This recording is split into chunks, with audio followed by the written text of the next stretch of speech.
Hi Foreign, good morning. It's Samantha Brown here from Solar Premier Property, and I'm here with Rob Moore.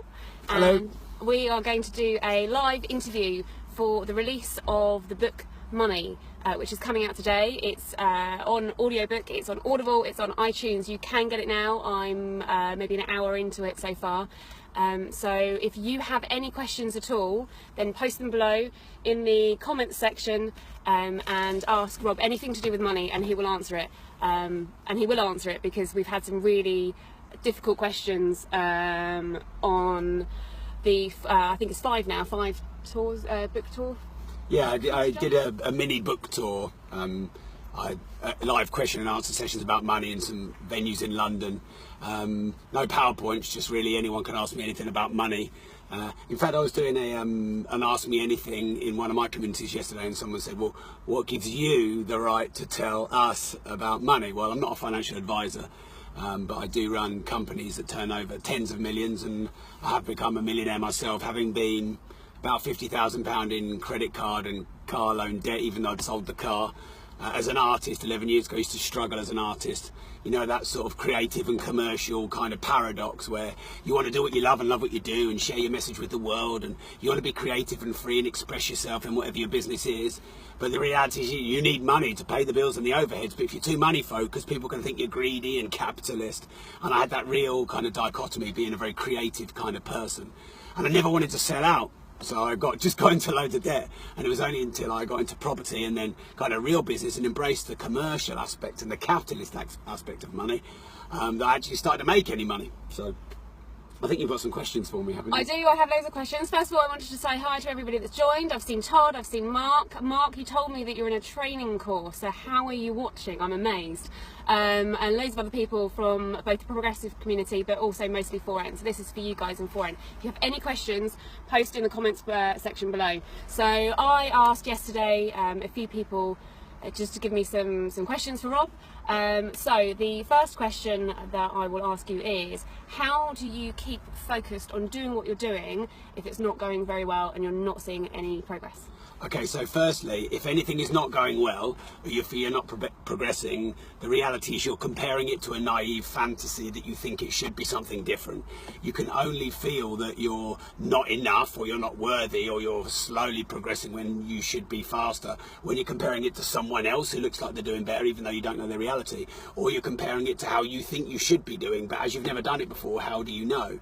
So the reality is your journey, however fast or slow or high or low it is exactly how it should be. So often you need to balance patience and persistence, and I'm a very impatient person and I get very frustrated, and it's mostly with myself.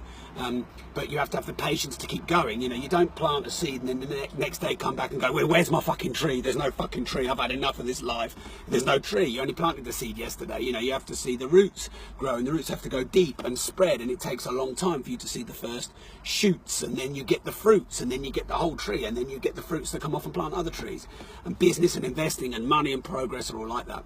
So don't set yourself up for a failure by comparing yourself to someone else who's had a lot more experience, been doing it a lot longer, they've got a lot more time, you know, they've got more assets already, because, you know, it's not fair for you to compare yourself to them because you're a different person on a different journey. So, but at the same time, if you're too patient and you want to meditate the universe to rain money down, I'm so zen, I'm spiritual, the money will just flow to me while you're sitting on your ass doing nothing, that's not going to happen either. So you've got to be persistent, you've got to keep going through the dark days. We all have shit days, we all have good days, you've got to keep pushing through. If you can get up tomorrow with a smile on your face and some energy, get down to Costa Coffee at 6 o'clock, I should be sponsored by them, then, you know, you have another day to give it another go. Now, you know, like, I'm 38 years old now, and I started in property and business when I was 25, and I wanted to be a millionaire by the time I was 25 in 1 month, and then I wanted to be a billionaire by the time I was 26 in 2 days.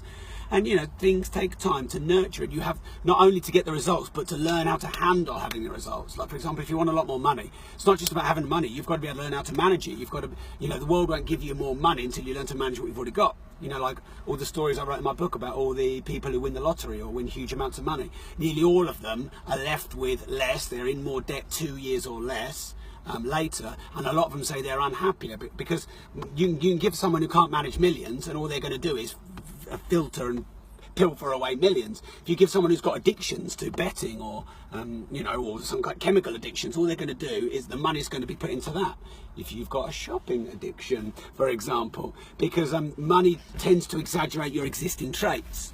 But if you've got good, solid fundamentals on learning how to manage money, how to divide it, to diversify it, to grow it, knowing the difference between saving, speculating, investing, insuring, then when you get more money, you manage it well. The world sees you managing money well, so it will give you more money. A bit like many people in the communities that want to raise JV finance. Well, if the world sees you managing money well, then it will lend you money. If the world sees you managing money badly, it won't lend you money. So yeah. What was the question? So how do you keep focused when things aren't going well? Okay, so I think you've got to be very clear on what your vision is. And how can you be focused on getting results when you don't know where you're going? So what is your vision? What's the purpose of your life?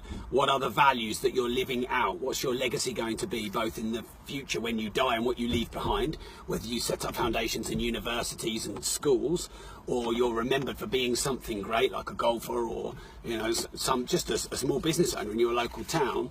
You've got to be very clear what that is, because if you're not clear what that is and you have difficult times, but you've got nowhere to, no torch of light to keep you guiding along, of course you're going to give up, because you're not doing it for something. Simon Sinek wrote start with why, and a lot of people say know your why. Ultimately, knowing what you're doing your business for, or you're making money for, keeps you going through the tougher times. Now, I think it's important to say that we all have tougher times. And I think a lot of people look at people in areas of success and think that they've got it easy, or or that they're just really great at what they do, and then they subordinate themselves, they minimise themselves to these great people. But you don't know these great people struggle. I mean, Oprah Winfrey was abused as a child, and so many really successful billionaires have had terrible hardship. Viktor Frankl, the famous therapist who created logotherapy, he was tortured in concentration camps, and everyone in his family except his sister was murdered in the concentration camps. Yet he still got through it because he had a greater purpose. He said they could take anything off him, his dignity, they could sterilize him, but they couldn't take away his thoughts and his hope. And now he's created his own version of therapy, which took what Freud taught and added to it, and he's been changing the lives of millions of people through his book and his work. So having something bigger than you, and because if your vision is global, you're going to have at least a national business. But if your vision is familial and not national or global, you're going to have a much smaller thing to keep you going. Excellent answer. Okay, so that question was partly from Abigail and then also from Helen. Another one from Helen. Hello guys, if you're watching, is how do you manage your day, which I actually asked recently.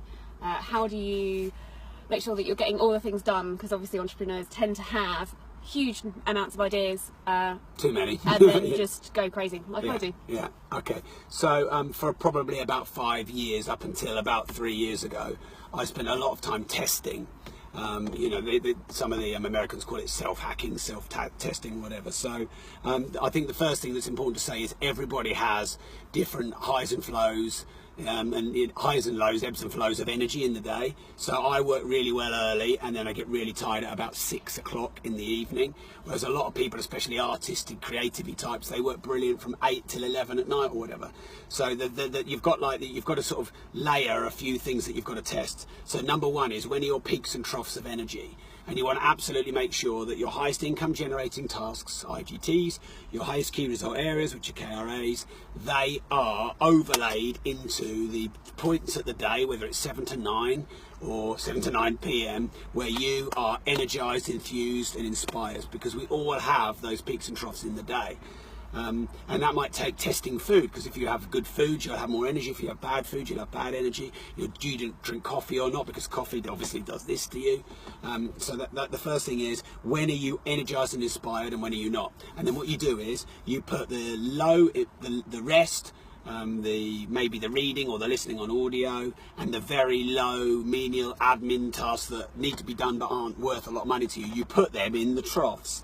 in the time when you're not energized. Because if you've got a load of emails just to flick through, it doesn't matter if you're not feeling that great. You just, in fact, if you're not feeling that great, it's good to do emails because you're like, delete, delete, delete, delete, delete. Oh, the world hasn't ended. Delete, delete, delete. Can't be asked. Delete, delete, delete. I'm just waiting for my next coffee. Whereas you don't want to be like that when you're doing your strategic vision, or you're meeting with a multi-millionaire to raise finance from them, or you're doing a business plan and proposal to go and pitch to venture capitalists. You don't want to be in a coffee coma or a carb coma. So that's the first thing. The next thing is you've got to align that with either your customers or your staff. So for example, I do meetings from 9:30 to 11 a.m. and I have to align that with my staff. Now, for example, I have a lot of meetings with my MD, and she takes her children to school and starts at 9:30. So I couldn't do meetings at 9 because she's not here. So we do meetings at 9:30, but I only do meetings from 9:30 till 11 because at 11 I start to have a little bit of a dip. My coffee's coming at 11:30, but then I keep my diary free from 11:30 till 1 because when the coffee's on, I have loads of ideas and they just keep coming out. So I do a lot of my writing and maybe some replies on social media, writing my next book or my article or ideas for podcasts. I'll often do podcasts. I don't do meetings then because I'm a bit full on, and when I've had coffee in a meeting it's just like too much for people, so we keep that free.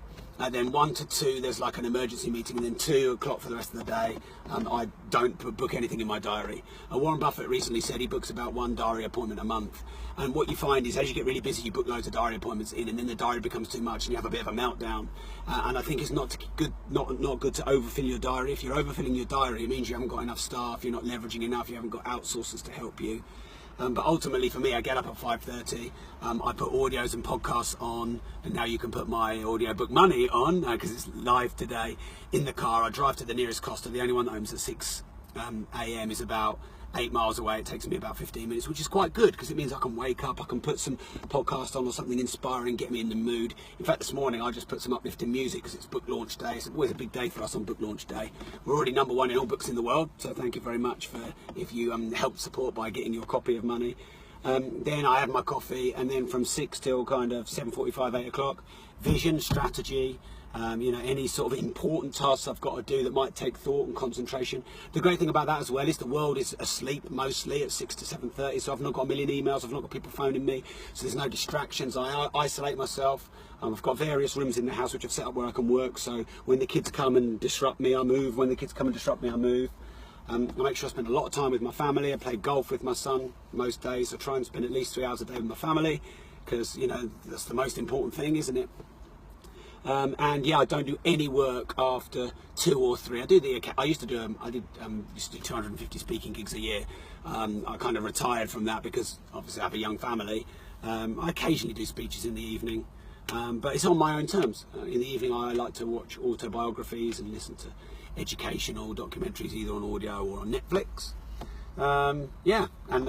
It's very important that your diary manages your life. Quite a lot of people, they don't even have a diary, so any reminders for important things, yearly anniversaries, yearly renewals, subscriptions, important things you've got to review every 3 months, like your strategy meetings, all of those things should be booked in the diary. The diary should manage you. If you manage you, you'll forget. My PA's away for 3 weeks. I've already missed three appointments in the last 24 hours. Basically my world goes to shit when my PA goes on holiday. So Louise, please come back. Oh, please, I miss you. I could go on about the diary. But it's also really important when you're doing what you're doing it, and you don't get on email and you don't take calls. Actually, I remember posting in 4N and I said that you should never answer the phone. And some people were like kicked off. Oh, you should always answer the phone. What if it's an important client? It was like I just made a political faux pas or something. It's 4N. Right, there you go. I'm getting to know how 4N works. But the reality is, if you answer the phone when someone phones you, then you are being interrupted in an important thing that you're doing. So if it's a real emergency and someone's going to die, they will phone and text and text. They never do. What you should do is, you should do the thing that you're doing that's of the highest priority now, and it's the highest key result area. You do that for 23 minutes of a 5-minute break, 23 minutes of a 5-minute break. It's called the Pomodoro technique. And then you have a 15-minute break, and then you check your email, and then you phone the person back. And if calls are important to you because you're a one-man band and you're the sailor doing all the sales calls, then you do them from 8 till 10 in the morning. And you dictate it on your time. Super. Okay, we've got some questions. If you see me looking down, it's because I've got my iPad as well, which is a bit weird. So you're watching yourself live? Yeah, I am. I'm watching it. It's bizarre. It's like heaven. Okay, so don't take that literally. Okay, so Emerald has asked, What daily actions can you take? We know Emerald, she came down to Bournemouth, PPN recently. What daily actions can you take to bring your self-worth up and to give you belief, to give out good value, to enable you to earn the money you know you're capable of earning? Okay, so I could talk a lot about this question. I'll try and do a radio edit. Ultimately, no one is better or worse than any other human being on the planet. We all have unique values, therefore we all have uniqueness that we can offer the world, and every single one of us has high self-worth in things we've honoured and we're good at and we've studied and we've mastered, and people have given us the feedback to tell us we're great at those things. Even people who perceive that they have low self-worth have high self-worth in certain areas. And then they have low self-worth in areas they haven't honoured, mastered, learned or gained experience. So we have to stop saying, you know, this person is better than this person, this person has high self-worth, low self-worth, I have high, blah, blah, blah. And what we have to say is, what I've honoured, mastered, learned, studied, I love to do, I have a passion for, people have given me feedback that, you know, I can do this, I've been doing it a while, I study it, I have high self-worth in that. So I challenge every single one of you listening who feels like you've got low self-worth to look at something that you're really good at. So, you know, you obviously do the pole dancing, you do the gym and the exercise, and, you know, you'll have high self-worth in that. You know, you've got confidence to post pictures. There's been this running joke that you're going to be wearing a bikini in this video.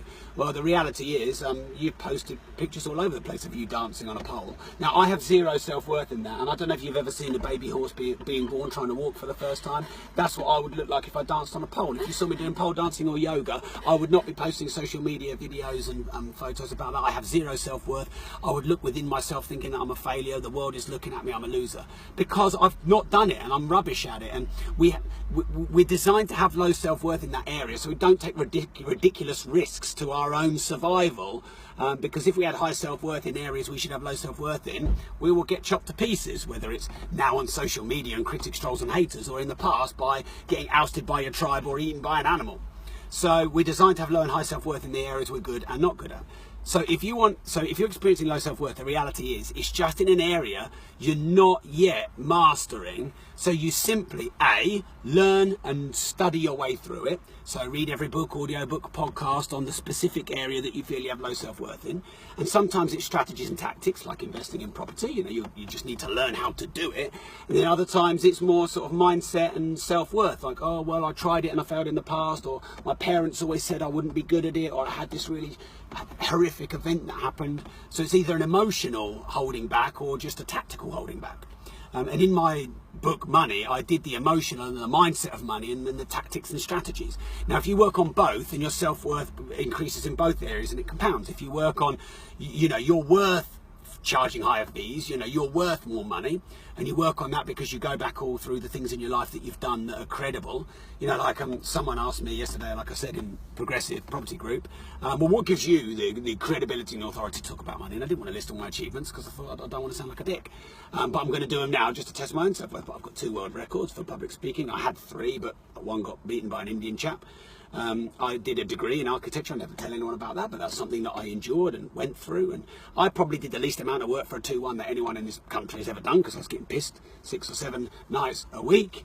You know, we won Business of the Year in Unlimited Success. I made tens of millions of pounds. At one point I owned 14 cars. I've given hundreds and hundreds and hundreds of thousands of pounds away to charity. We've got communities of, well, I think we have 265,000 people that subscribe to our email, and then we've got all the communities. We've got a lot of people that we've helped. I've made many millionaires. And I don't say this to go, blah, blah, blah, look at me.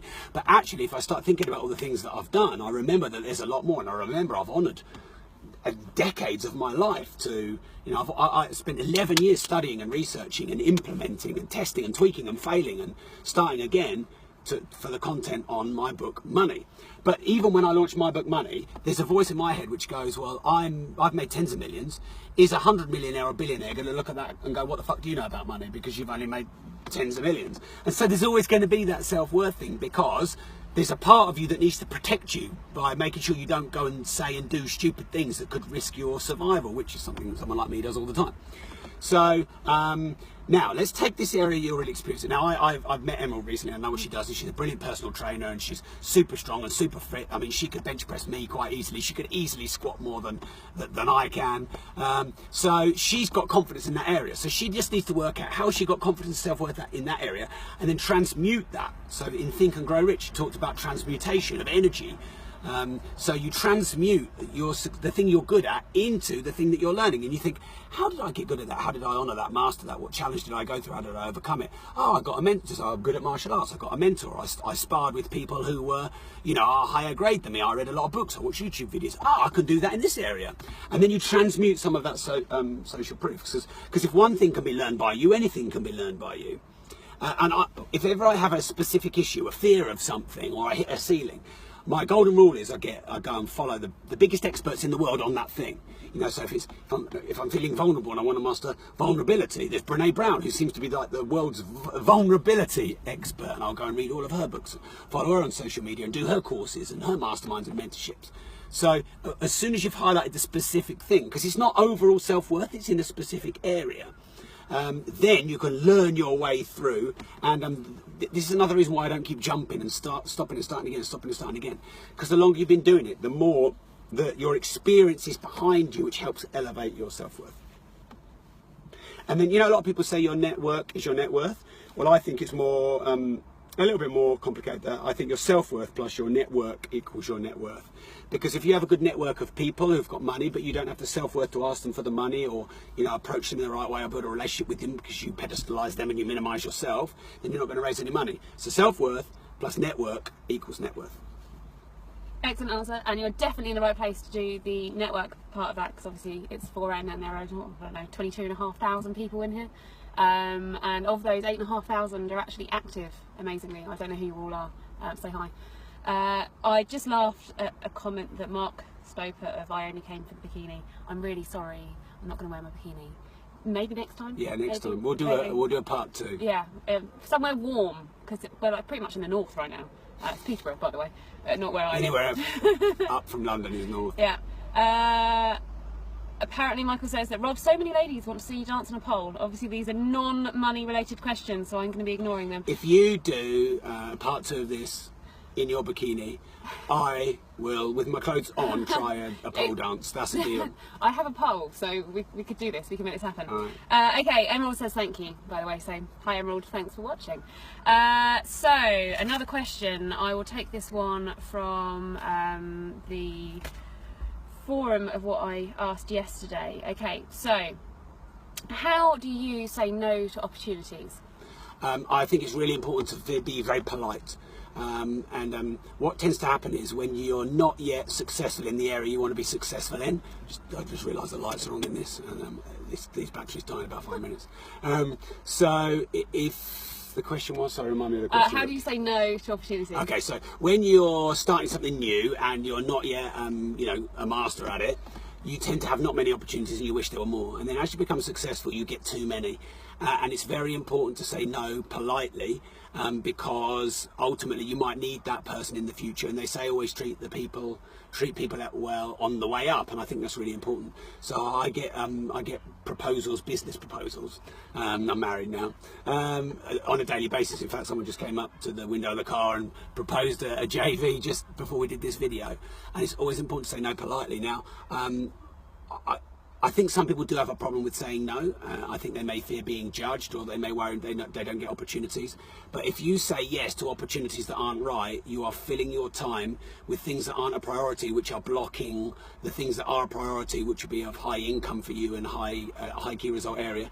So the things you say no to are as important as the things you say yes to, because you can feel that you're very busy, but you're very busy with things that are blocking higher revenue. Like if you're a personal trainer and you charge £20 a session, what you're actually doing is blocking people who could pay 50 or 100 or 200 or 500 pound a session. So what you say no to is very important. Now, people often ask me for money, and the first thing I say is I only invest in Peterborough. So if you're looking to do a joint venture with me, is this proposition for Peterborough? And of course that rules out 95% of people who approach me for JVs.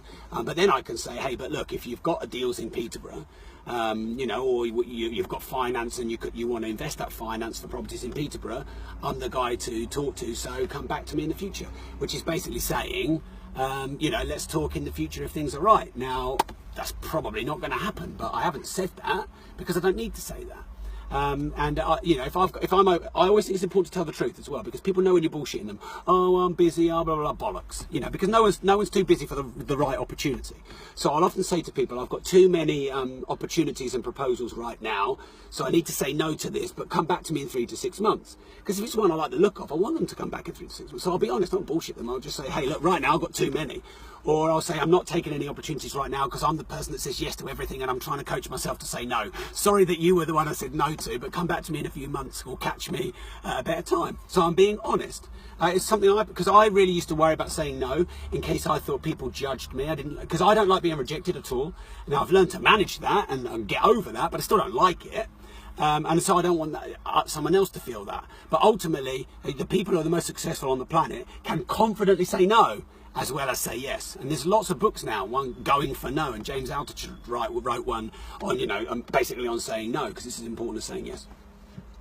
Okay, good answers. I'm obviously a big fan of saying yes, hence being here.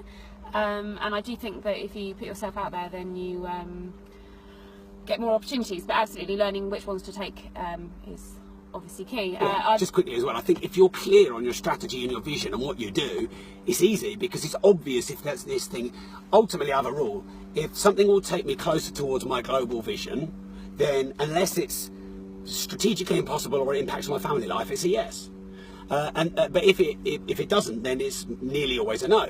And there's a famous guy called Derek Sivers who was interviewed on Tim Ferriss's podcast, and he says, unless it's a hell yeah, it's a no. And I like that. If it's not immediately obvious, and you're passionately enthused about the thing, possibly it should be a no. And you can always say yes, but not now. So it can be like a no, but not necessarily a no for tomorrow. Great advice, and exactly what I did with PPN Southampton, which you might know. Oh, the sun's coming out, bikini time. Oh no, I'm being blinded. So I said yes recently to taking on PPN Southampton, little kind of host for me here, which will be great for you. You'll nail that. That'll be brilliant. Yeah, and I actually took your advice on, does it align with the values that I have? And yes, being massive and inspiring people is really important to me, so it's a way of getting in front of more people. Same with this. So thank you very much. So next question, Mark asks if you can borrow the Ferrari, and then also another one's of, can I have some money? They're all related. Yes, but not today. Yeah. Come back to me in a few months with that proposal. If you knew my history with supercars, and at one point I had 14 and probably crashed most of them, and at one point my insurance renewal to insure me for a year was 30 grand, and we had to take me off everyone else's policy, and it's when Bobby says to you, Dan, go on my insurance because it'll make it cheaper, and you just have to say no. No.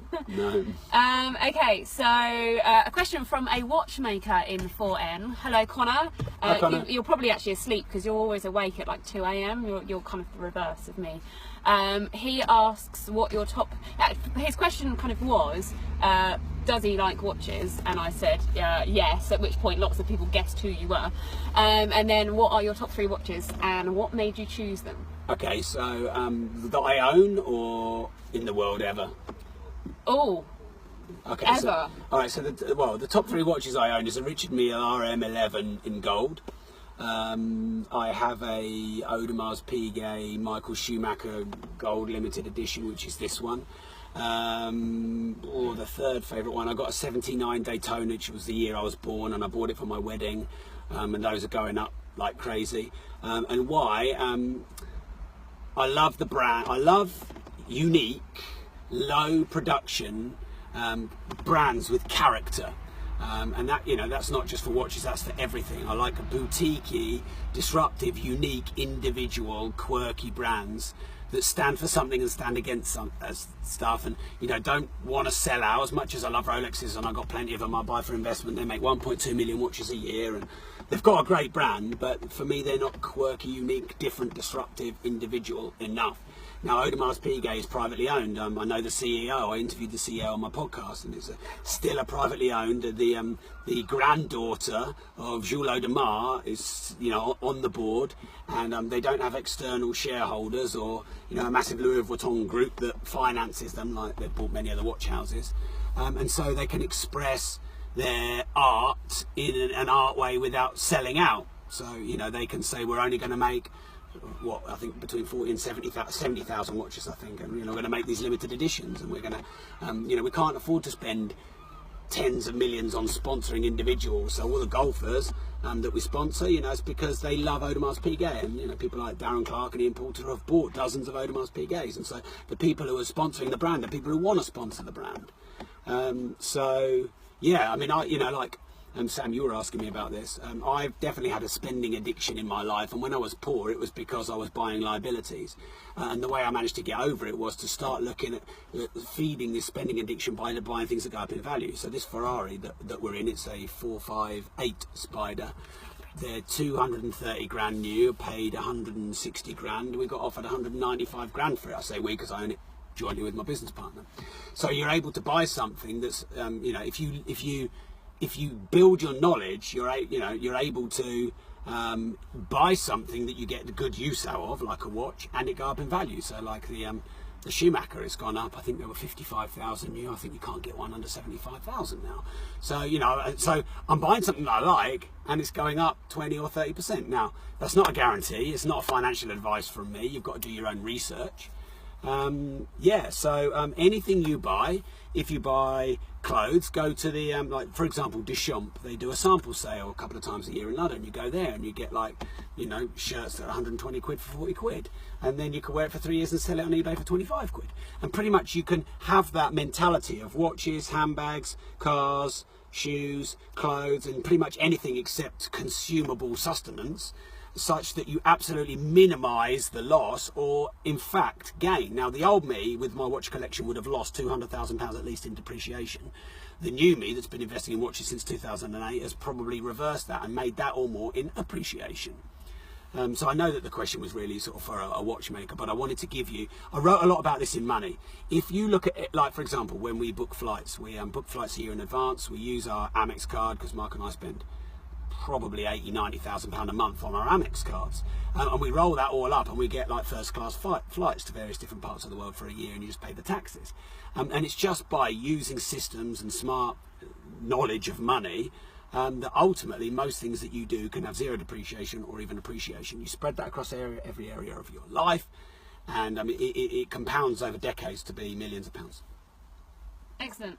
Okay, so I just want to say hi to a few people that have recently joined. So hi Paul, hi Jack. Jack, you and I met recently at PPN. Networking is amazing. So next question is, ooh, nice one. Have you ever had a business partner that you don't like, and did it affect the way that you work? No, because I failed on my own in business from maybe the ages of 18 to 25, and I was always on my own. So I set up as an artist. I did architecture degree and then didn't do anything with it. I was a pub landlord for a while, and I didn't have business partners, and those businesses failed. Now I didn't go bust, but I exited those businesses in some way or another. They didn't carry on. They failed. I was a failure at them. And the reason I failed, I've since learned, is because I worked on my own. Now I have a business partner. We've been in business 11 years, and we've succeeded, and I'm pretty much the same guy. And by the way, when I say we've succeeded, we've made tens of millions, we're still going, but I'm 38 years old. I want to be doing this till I'm 80 or 90 or 100. People always ask me, Rob, what's your exit strategy? Death is my exit strategy. So it's like we haven't succeeded and finished, and we're not the be all and end all. I'm a student, not an expert.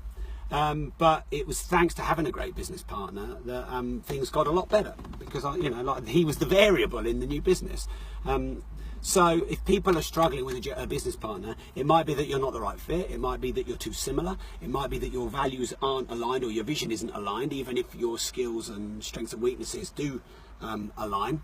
It's important when you have a business partner, I think, to have a very similar vision, but very different skills and strengths and weaknesses. And that's what Mark and I have, a very similar vision. We want to be in business for the rest of our lives. We want to keep growing it.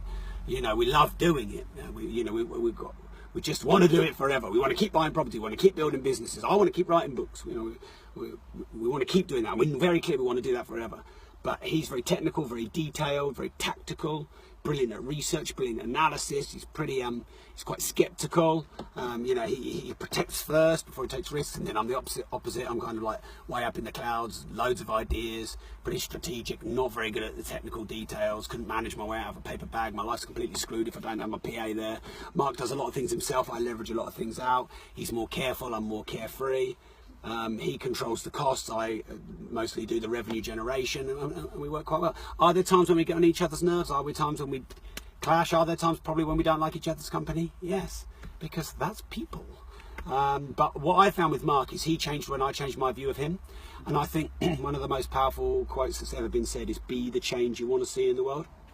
And I find that if you're having struggling with your relationships, or you've not found the right partner, or the business isn't going well, or you perceive that your staff aren't doing very well, if you take the responsibility and become the change you want in them, then they change. Whereas if you're like, oh, well, you're this and you're that and you're this and you're that, of course they're going to get defensive. So hopefully that helps. Super. So leading on from there, a question for me is, how do you find out values from somebody else? So how do you go and find that perfect JV, or even in life, your perfect partner? Okay, it's simple, and I've written a lot about this. I did a section in my new book Money about this, a deeper section in Life Leverage about this.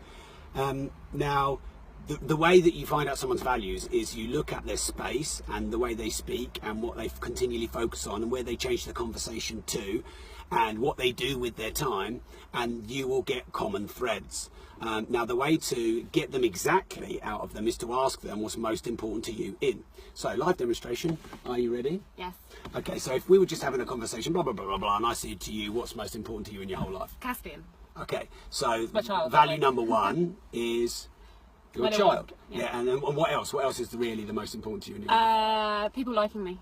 Okay, and what else? What after that is the most important thing to you in your whole life? Knowing everything. Okay, so Caspian, people liking me, knowledge, and specifically knowing everything. So they are the things that are most important to you in your life. So, for example, if I wanted to sell to you to donate your time to come and do a live video for 4N, I might say, well, I can help you grow your brand and your reach, which will ultimately enable you to give Caspian a great life, to put him through great schools, to show him what to be a successful person is. You're likely to do it. Whereas, if I said it for something else, or I don't know, anything else, and it's probably not going to be there on your values. Mm-hmm. If I said we'd do a live feed video and there'll be 22,000 people that will love and adore you, there you go. So you simply ask them now, if you want to raise finance from someone, you ask them what's most important to you when lending you money. If you're dating someone, you want to see if they're a right fit, you ask them what's most important to you in a partner.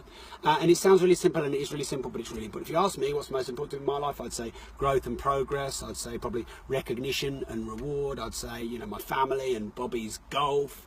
And so now so you can get me to do something that I might not ordinarily do if I feel like it can grow and progress my vision, my brand, and my business, because I've just told you. You just do it conversationally. Some people are like, right, so dictaphone. You can easy to weave into a conversation. Let them lead it, and then when you've got an opportunity, you just ask them. So what's most important to you in your life? Okay, sounds good. Sounds easy. I'm sure it's not that easy. Maybe practice at home. It's easy. It is that easy. Okay, cool. Okay, so I'm looking down, by the way, because I've got my iPad and watching me while talking. This is really bizarre. So, next question. We better wrap this up in a minute. We've been doing this an hour. My God. Okay. Also, while you're looking for the question, my new book, Money, came out on audio today. It's already #1 in the whole world on Audible, because it comes out in paperback in October. So if you fancy a new book on all things money, make more, give more, make more. Just fucked up the name. I don't know. Make more, grow more, give more. 16 odd hours. So the problem I saw when I was researching money for 11 years is there's so many books on money. There's the mindset, the spiritual, the fluffy stuff. There's the sort of the how to be rich, like Felix Dennis wrote. Then there's the very dry and tactical textbooks on economics and those kind of things. But there wasn't really one that encapsulated it all. It's a bit of a big thing. Maybe it's a bit long, 16 hours. You'll tell me. But I wanted to write a book which had the mindset, the skill set, the tactics, the strategies, the emotions, the vehicles, saving, investing, growing, building your business, marketing your brand, yourself, and the future of money, cryptocurrency. I want to encapsulate the whole lot. And it's live today on Audible. And it looks like this. If you can see, it's black and it's got this beautiful gold reef. So I'll post a link later. And if you're worried about lining another millionaire's pockets and you don't want to do that because you think the capital system is a fraud, I'm giving all of the profits of all of the forms of the book, donating them to my new foundation, which I've set up to help people across the globe, especially young people and underprivileged people, learn more about money, make more money, manage it better, master it. So yeah. Super. Well, I have it on Audible, iTunes, and I've ordered it in hard copy or paperback and also on Kindle, so I can give it away to everybody. Okay, well, no worries. So, last question, I guess, will be something really exciting. How would you make sure that your children have a good attitude, or in your view, good attitude towards money? Okay, so raising children is probably the hardest thing to do, I think. And I'm someone who thinks that, you know, you can get your head around things and things are pretty easy. When it comes to kids, I think it's the hardest thing to do in the world, and I'm not a parenting guru. But what I think is important to do with your children is to give them a balanced view of how the world really is. Because if you shield them from the way the world is, if you give them too much hardship, you can break them. If you protect them too much, they become too dependent and juvenile. And I think you have to give them a balanced view. So therefore you have to give them a balanced view of money. You have to teach them to work hard. You have to teach them that money isn't just going to be given to them. You have to teach them that they will get rewarded directly linked to the effort they put in and the value that they create. But you also have to show them all the upsides of money and the truths around money. Like, money isn't just the root of all evil, it's also the root of all good. If you have a lot of money, you can, you know, pay for things for your friends. You can do things for people. You know, whilst money isn't everything, it is a very important part of society, and it is something that you can learn to honour and master. If you teach your kids that money is directly linked to contribution and creation, so you teach them to create things that people want and need, and you teach them to contribute to other people. You teach them that money is the reward of that, which it is, but also you teach them that those that consume all the time, you know, that is the route to a lack of money or poverty. You teach them about currency, about flow, about the paradox of thrift, and how just saving money isn't enough. They have to learn how to spend money wisely, invest money. They have to learn how to speculate, which is the next level after investing. Then they have to learn how to diversify, and then they have to learn to insure when they've got a lot of money. So I think you give them a balanced view. I think you try and teach them as early as you can, because ultimately money is the most important thing, right up there with relationships with people and survival, because ultimately it's a mirror of mankind. And money is the way that we exchange products, services, ideas, information. It is the universal mechanism for exchanging value, and the way that we contribute to society to keep society surviving and thriving and evolving is by offering services to each other that each other needs, because one person can't provide all the services for all the other 6.999999 billion. So we're interdependent in that, and money is the way of universally quantifying and measuring and exchanging that. And the barter system, which is what it used to be hundreds of years ago, was very inefficient. It was slow. Now, with money travelling at the speed of light through fibre optics, you can make money quicker than ever for free on social media platforms, doing live feed videos, you know, using Apple Pay and contactless and cryptocurrencies, which will be the future. So I just think you teach them a balanced view of everything early. I used to get Bobby counting very, very, very young with money and with golf balls, because money and golf are the things I thought it was important for him to learn. We look at the world's richest golfers in the world. He knows that Tiger Woods is worth 850 billion. If you ask him what did the winner win at the Open, he knows it's 1.83 or 1.87 million. I'm not trying to do that to make him a greedy capitalist, purely money hungry Dr. Evil bastard. I'm doing it because, you know, the commercial realities of money and capitalism, if you learn and honour and master them, then you will create wealth. And when you create wealth, you don't just create wealth for you. You create wealth for people around you. You know, when you have a Ferrari, then you're making the servicing company rich, you're making the mechanics rich, you're making the insurers rich. You know, there's a hell of a lot of economy that goes into a car like this. And that's what wealth is. Wealth creates increased economy. I did a long story about a billionaire coming to Peterborough in the book, and I've created a concept called your GDP, because obviously gross domestic product is the measure of a national economy, but you can measure your own economy, but which I call your GDP. So I'll go into detail about that in the book. Now I will be writing books in the future which take what's written in this book, money, but for, you know, 3 to 6 year olds and from 6 to 10 year olds, because I think, you know, you've also got to find a way of teaching them in their values, because if you start teaching them about money because you're their parent, they will resist. But if you teach them about money through their toys and through the fun and games and play, the things they're interested in, so like we said earlier, linking it to their values, then they'll embrace it and they'll learn it. And the thing I've definitely learned with Bobby being one of the best golfers in the world at 6 is that you have to make it fun. And I was having a chat with Paul O'Mahony, a good friend of mine, and he said pretty much all kids' values at that age is fun, and it is. What do they want to do? They want to play. They don't want to do anything else. They don't want to be told what to do. They don't want to be taken around the world to America and play in a golf competition. They want to have fun. They want to play.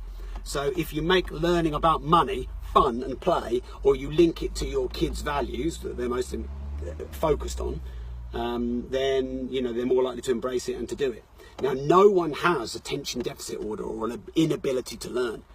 Everyone just has attention deficit disorder in things that they don't value or they hate, and attention surplus order, as John DeMartini says, in things that they love. So if you give a 15-year-old a computer game, then he can concentrate for tens of hours at a time. He could probably go 48 hours without sleep. So he proves he's got attention surplus order, because at that stage in his life, that's most important to him. But give him, I don't know, French to learn, and it's been labelled ADHD, or he can't, attention deficit or dyslexia by his teacher. It's not that. It's just he couldn't give a shit about that subject, and the teacher doesn't care enough about the kid as an individual to learn their values. Now, if they started linking it to computer games and to sports and the things that they loved, they'd probably embrace and enjoy that subject. And fundamentally, that's what teachers aren't taught to do in school, I think. Awesome stuff. Okay, so we're going to wrap up now. Thank you everyone. Everybody for joining. I've got loads of comments below, so what we'll do, if it's all right with Rob, is answer some questions.